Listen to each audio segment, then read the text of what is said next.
Socrate n'a jamais écrit un seul livre.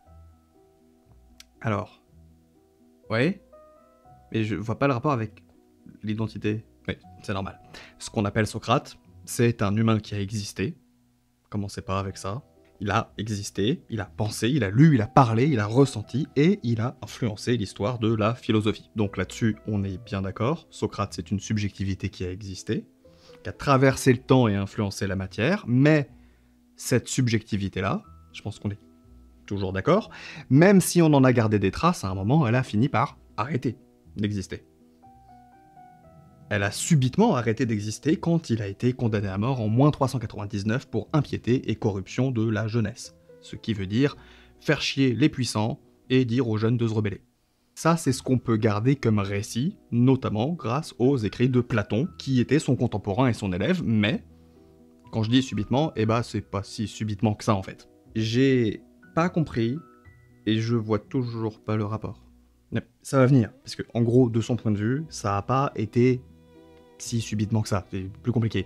En fait, avant d'être mis à mort, il y avait une règle à respecter à Athènes. À cette époque, on peut pas exécuter quelqu'un tant que le navire sacré envoyé vers Délos n'est pas revenu.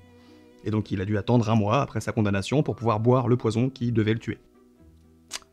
En fait, je suis paumé, parce que d'un côté, on dirait que tu fais un AVC, et d'un autre côté, quand on parle des Grecs, souvent ça a l'air con. Et c'est important parce que le bateau sacré en question, c'est un proto-pentécontor, et probablement même un triacontor, donc un bateau à 30 rameurs datant prétendument de l'âge de bronze, plus précisément du XIIIe siècle avant Jésus-Christ. Pas loin d'1 millénaire avant la naissance de Socrate. Donc ça y est, maintenant c'est une vidéo sur les bateaux, c'est parfait. Et ce bateau-là, s'il est sacré, c'est parce qu'il est censé être le bateau du roi fondateur d'Athènes, Thésée. Ah, ok d'accord. Ouais, j'ai compris. Voilà, sauf qu'un bateau qui a plus de 800 ans et qui tous les ans fait un voyage commémoratif vers Délos pour célébrer la victoire de Thésée sur le Minotaure, et bah déjà, bon, bah, ça peut forcément pas être le vrai bateau, parce que les Minotaures, ça existe pas. Alors oui, et puis surtout parce qu'en fait, Thésée non plus, a priori, il a jamais existé. Et puis bah, surtout un bateau, ça peut pas naviguer pendant aussi longtemps. D'autant qu'ils peuvent pas envoyer une épave non plus, les gars, parce que tant que le bateau est pas revenu, la cité, elle doit rester pure, donc pas de guerre, pas d'exécution, rien. Sauf que les Grecs, ils aiment bien tuer des trucs, donc du coup, on change régulièrement les planches du bateau par des nouvelles, ce qui fait qu'au bout d'un moment, il n'y a plus aucune des planches du bateau qui était vraiment sur le vrai bateau sur lequel Thésée aurait supposément navigué, et voilà. Exactement. Et ça, les Grecs, ils vont vraiment le faire pendant plusieurs siècles. En tout cas, on est sûr de au moins de moins 500 à moins 100 avant Jésus-Christ. Et au maximum pendant 800 ans, du coup. Mais plus tard, il y a des philosophes qui vont ajouter un nouveau twist à ce récit. Attends, parce que cette partie de l'histoire, jusque-là, elle était vraie? Je croyais que c'était une connerie, moi. Eh non, le truc des planches, c'est vrai pendant au moins plusieurs siècles. La partie dont on est sûr qu'elle n'est pas vraie, c'est la suite. C'est celle qui constituera notre prémisse. Donc, je résume. En imaginant que le bateau qui naviguait jusqu'à Délos était bel et bien le bateau de Thésée, et donc que Thésée a vraiment existé, que pendant 800 ans, à chaque réparation, on remplace les anciennes planches par des nouvelles, et maintenant, attention, nouvelle règle, qu'il y a un gars qui, à chaque réparation, récupère les anciennes planches et fabrique un bateau exactement identique avec elle. Ben, du coup, la question c'est, alors lequel est le vrai bateau de Thésée? Voilà. Et ça, c'est une grande question philosophique qui va traverser toutes les réflexions autour de la notion d'identité pendant extrêmement longtemps. Alors qu'en plus, c'est hyper facile, il y en a un qui est littéralement le bateau fait à partir des vraies planches sur lesquelles Thésée a lui-même vraiment marché. L'autre, c'est juste une copie, enfin... Ouais, sauf que ça, c'est si on considère que ce qui compte, c'est la matière. Mais si moi, je considère que ce qui compte, c'est la fonction, ben, le vrai bateau, c'est celui qui est encore sacré, c'est celui qui fait les rituels et qui navigue encore vers Délos tous les ans. Le gamin qui voit le bateau partir la première fois quand il a 8 ans, et quand il a 40 ans, c'est toujours le même bateau pour lui, peut-être à 1 ou 2 planches près, maximum. Ouais, mais le gamin, on l'a baratiné avec des légendes, mais pour peu qu'il soit né 300 ans après la prétendue histoire de Thésée, là, mais le machin qu'il voit, de toute façon, il a jamais vu Thésée de près ou de loin. C'est pour ça, du coup, si on est satisfait ni sur le paradigme de la matière, ni sur le paradigme de la fonction, il nous reste une troisième option, qui est le paradigme du récit. Si Athènes continue d'appeler le bateau « bateau de Thésée » pendant 1000 ans, et que tous les gens qui vivent et qui meurent pendant cette période se construisent le récit que c'est le bateau de Thésée, qu'ils le voient pas ou quasiment pas changer pendant toute leur vie, et que le bateau continue de faire ce voyage, il garde à la fois la charge identitaire de la matière, qui reste sur le long terme, du point de vue des gens, et la charge fonctionnelle. Parce que tout le monde est d'accord pour dire que c'est le bateau de Thésée. Ouais, d'accord, sauf que Ça, c'est juste un récit. Ce que tu es en train de me dire, là, c'est que, en gros, on pourrait changer très légèrement le machin tous les jours pendant 1000 ans, de sorte que personne le voit, au point qu'à la fin, on n'est plus un proto machin truc, là, mais un sous-marin nucléaire, et que donc, tant qu'on continue d'être d'accord que c'est le bateau de Thésée, le sous-marin nucléaire, ça reste le bateau de Thésée. Voilà. Et pour Michel, c'est exactement pareil. C'est qui, Michel ?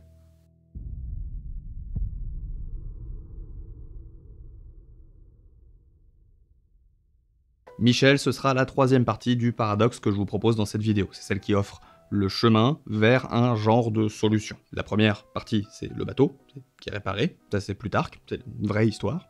La deuxième, c'est Hobbes. Et la troisième, c'est ça, c'est moi. Et puis bah, du coup, c'est un peu moi aussi. Parce que peu importe ce que vous pensez avoir décidé de croire pendant la première partie de la vidéo, avec le paradoxe du bateau de Thésée, en réalité, vous avez déjà pris une décision sans le savoir. Mais écrivez quand même dans les commentaires ce que vous avez choisi et pourquoi. Parce que dans premier degré, en fait, ça m'intéresse. Bon, le paradigme du récit, c'est la façon de voir qui nous permet de dire « Nous ne sommes pas la somme de nos pièces, nous sommes la somme de nos permissions à être reconnus en tant que nous-mêmes. » Et en réalité, c'est déjà celui-là, le paradigme que vous avez choisi. Et c'est pas moi qui vais vous le prouver, c'est Michel. Alors, vous allez voir, Michel, il est pas chiant. Il a pas une histoire compliquée de bateaux, de planches et de musées. Michel, il a une seule fonction, c'est qu'il vient vous voir et il vous dit « Je suis un homme, je m'appelle Michel, et j'ai 42 ans. » Et la seule question que vous devez vous poser dans ce paradoxe, c'est « Est-ce que c'est vrai ?» Et du coup, moi, je prétends que si vous avez dit que oui, eh ben, c'est que vous avez choisi le paradigme du récit. Admettons que vous n'ayez pas choisi ce paradigme-là. Donc par exemple, on peut décider de tester le paradigme de la matière. Michel, on est d'accord, ses atomes, ses cellules, ses cicatrices, son apparence, son poids, sa taille, tout ça, ça soutient rien du tout comme identité. Ces cellules, elles se renouvellent en continu, donc si on doit se baser là-dessus, on est encore plus niqué que pour le bateau. Il faudrait qu'il ait changé d'identité toutes les 3 semaines. Du coup, on peut tester le paradigme de la fonction, naturellement. Dans ce paradigme, le bateau, on sait que c'est le bateau parce que il flotte. Et il navigue, voilà, c'est à ça qu'on l'identifie. On peut ne pas quitter le bateau des yeux, et confirmer qu'il remplit toujours la même fonction, et que donc c'est toujours le même bateau. Pour Michel, c'est à peu près la même chose, mais en gros pour que ça fonctionne, il faudrait qu'on appelle ça le paradigme administratif. Le bateau il flotte sur ses planches, Michel il flotte sur ses papiers. Son nom, son prénom, son âge, ses parents, c'est un truc qui permet de l'observer et de donner une constance, une continuité à son état, à son évolution. Parce que bah, là encore, ça tient pas. Si on change absolument tout de Michel sauf sa carte vitale, vous pouvez pas venir le voir et lui dire « tu es exactement le même Michel qu'avant », il vous répondra probablement « bah non, je pense pas ». Si Michel arrête de se raconter d'après son état civil et qu'il entreprend par exemple une transition de genre, qui change de métier, qui s'émancipe de ses parents, qui part vivre à l'étranger, bon bref, qui apprend une nouvelle langue, j'en sais rien, à ce moment-là, la phrase « je suis Michel, 42 ans », c'est plus de l'ordre de l'identité, c'est juste une espèce de nostalgie administrative du moi. Moi, MOI. Hein. Ouais. John Locke, il pose la question comme ça. Si la conscience passe d'un corps à l'autre, qui est la personne? Et sa réponse, c'est de dire que l'identité suit la conscience et pas la chair. Michel, ça reste Michel, tant qu'il reste quelqu'un pour nous dire qu'il est Michel. Comme le dit Hume, il n'y a pas de moi stable, le moi est une habitude de langage. C'est le langage qui fait le récit, et le récit c'est ce que Michel se raconte, ce qu'il montre de lui aux autres. Les souvenirs accumulés, les contradictions assumées ou refoulées, voilà, c'est ce qui fait le narratif, qui fait qu'il peut se coucher le soir en se disant « je suis Michel » et se lever le matin en disant « je suis toujours Michel ». Même si d'un point de vue très éloigné, la photographie qu'on prendrait de lui à ses 8 ans et celle qu'on prendrait de lui à ses 42 ans, elle nous dirait complètement l'inverse. Vous vous dites sans doute que pour l'instant ça paraît assez évident et que vous êtes d'accord sur tout. Sauf que, justement, le problème c'est que dans nos sociétés, c'est le fonctionnel qui gagne. La carte d'identité, elle écrase largement le récit. On se retrouve avec une version compressée de soi, qui tient dans nom, prénom, âge, sexe légal. Tout le reste, ce qui fait que Michel est vraiment Michel, ça passe pour secondaire, décoratif, et même parfois suspect. À tel point que, si Michel a bel et bien fait une transition de genre, il y a qu'à partir du moment où il a fait son changement de prénom et de genre à l'état civil, qu'on va reconnaître officiellement l'existence depuis 42 ans d'un Michel dont personne ne pouvait témoigner avant sa transition. C'est-à-dire que l'État il dit que l'homme qui s'appelle Michel a toujours existé, mais ses camarades de classe qui l'ont pas vu depuis, ils connaissent pas l'homme qui s'appelle Michel, ils connaissent un dead name quoi. Mais à la fin, avec cette permissivité de nos institutions, on peut quand même produire un récit, une réalité, dans laquelle c'est Michel qui définit où Michel commence et où il s'arrête. Avant son coming out, le monde n'avait pas connaissance de l'existence de Michel, Mais pourtant, le coming out étant un changement de récit de soi, eh ben, il fait exister de fait Michel, même à cette époque-là, et de manière incontestable. Donc le récit, jusqu'à un certain point, peut rétro-éclairer toute une vie. Michel n'est pas une invention tardive qui vient nier un dead name, c'est une réactualisation d'un récit. Et là, une réaction assez standard à cette vision de l'identité, c'est en gros de dire « Ok, va pour Michel qui s'appelait pas Michel quand il était gamine ou gamin, peu importe. » Mais les gens qui disent qu'en fait ils ont pas une identité, mais 18, dont 2 sont des dragons et 3 sont des morts-vivants, ça on est d'accord que c'est des conneries. Je veux dire, les dragons, ça n'existe pas, c'est un mythe. Et ça, c'est partiellement vrai. Sauf que ça oublie un point central de tout ce qu'on vient de dire. Les dragons, c'est un mythe, certes, ok, pas de souci. Sauf que Michel, en tant qu'il est le récit qui légitime le point d'aboutissement de 42 ans d'existence complètement discontinue d'une conscience, eh ben c'est aussi un mythe.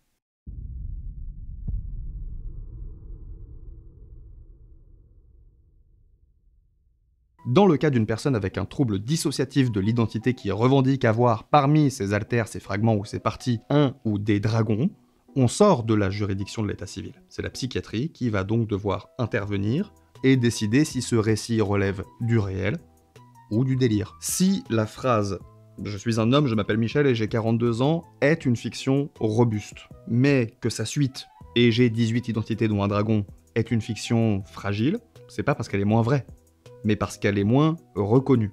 Rappelez le truc avec la permission, hein? Non, vous vous rappelez pas. Faudra la re-regarder celle-là. Hein. La psychiatrie décide qu'une des deux fictions est acceptable et que l'autre est pathologique. Alors que la philosophie, ce qu'elle nous dit, c'est que c'est exactement la même opération de la subjectivité sur le réel. Il y a autant de fiction dans « Je suis un homme, je m'appelle Michel, j'ai 42 ans » que dans « J'ai 18 identités dont un dragon ». On en revient à ce qu'on disait sur la violence épistémique de la psychiatrie. La violence épistémique, pour rappel, c'est la violence qu'on reçoit quand une personne ou une institution nous dit que le savoir qu'on possède sur nous a moins de valeur que le savoir que les autres possèdent sur vous. Surtout en l'occurrence la psychiatrie. Mais cette fois-ci, on parle plus de violence épistémique en tant qu'outil de répression, mais en tant que rôle de la psychiatrie. La psychiatrie, c'est un arbitre épistémique. C'est elle qui décide de la base concrète qu'on va appeler réelle. Donc on parle pas seulement d'un arbitre de la subjectivité de Michel, mais de la subjectivité de tout le monde. Parce que, implicitement, la psychiatrie, ce qu'elle dit, c'est la personnalité, l'identité, tout ça, c'est quelque chose de singulier. Tout ce qui est pluriel, c'est pathologique. Sauf que, encore une fois, tout ce dont on parle ici, c'est de récit. Parce que, comme on l'a vu, l'identité, elle est de toute façon plurielle à travers le temps. Parce qu'on a Michel à 8 ans, Michel a 15 ans, Michel a 30 ans, mais bon, c'est des personnes quand même très différentes, mais elle est aussi plurielle à travers l'espace. On a Michel parle à sa maman, Michel au travail, Michel en vacances, Michel pleure sous la douche, Michel fait du patin à glace, Michel détruit du mobilier urbain, bref, Michel, il est pas du tout la même personne selon où il est et ce qu'il fait, parce que Michel, au global, c'est pas une personne, c'est une performance contextuelle. Irving Goffman, le mec en noir et blanc de la dernière fois, là, la vidéo sur Get Out. Bon, Irving Goffman, il dit ça un petit peu mieux que moi. Ce qu'il dit, c'est « Dans une interaction en face à face, l'individu est amené à maintenir un certain soi devant les autres. Mais ce soi n'est pas une propriété de l'individu, il est un produit de l'interaction et de l'arrangement des rôles. » En gros, ce que dit Irving Goffman, c'est que on se balade pas avec une seule identité, puisque avoir une vie sociale, ça suppose justement de se faire un stock de rôles et de réussir à changer le plus rapidement possible pour s'adapter au contexte. Et puis aussi de pas laisser un de ces rôles-là, un de ces Michel-là, aller pourrir la vie d'un autre Michel. Parce que les gens qui connaissent un Michel, souvent, ils connaissent que ce Michel-là. Vous vous doutez bien que le Michel du travail qui lèche le cul de son employeur pour avoir sa promotion, bon bah, il a pas très envie que ça se sache que Michel de la manif, il a cassé l'abrébus avec sa tête en fumant un gros pétard. C'est pour ça qu'on floute, hein, toujours. Les visages sur les photos des manifs, hein, on arrête. S'il vous plaît. Bon, donc déjà sur cette notion de pluralité, la notion d'avoir plusieurs identités parce que ça permet de se protéger de pas mal de trucs. Et bah, ça passe quand c'est pour faire de la performance sociale au travail et pas freiner la productivité de l'entreprise, etc. Mais quand on est tout seul chez soi, ça devient une maladie. La même opération, jugée normale dans la sphère sociale, elle est jugée pathologique quand elle s'exprime en dehors de ses cadres. Bah oui, mais c'est pas pareil de faire une performance pour pas perdre son taf que de croire qu'on a une personnalité divisée en plusieurs morceaux. Absolument, merci de me le faire remarquer, auditeur fictif, qui vient nonchalamment contester mon développement et que j'ai fabriqué de toutes pièces pour me servir de pivot argumentatif et qui va cesser d'exister dès que je vais finir cette phrase. Il y a une différence, et la différence c'est que la personne qui a ce qu'on appelle un trouble dissociatif de l'identité, au lieu d'avoir ses rôles distribués par et selon ses contextes sociaux, donc dans le cas de Michel, ce que j'ai cité tout à l'heure, travail, famille, patinoire, dans notre cas là, ils sont distribués selon des contextes internes, humeur, trauma, anxiété, affect, régulation émotionnelle. Dans tous les cas, c'est rationnel, parce que c'est une rationalité en l'occurrence de protection. Sauf que dans un cadre, le danger qui force la transition, c'est le licenciement ou la honte sociale, et dans l'autre, c'est la mémoire traumatique. Et le problème majeur, il vient du fait que les gens qui parlent mal de ce sujet-là sont souvent des gens qui ne savent pas distinguer ces deux cadres. Ce qui devient sacrément important quand il s'agit de parler de la question du dragon.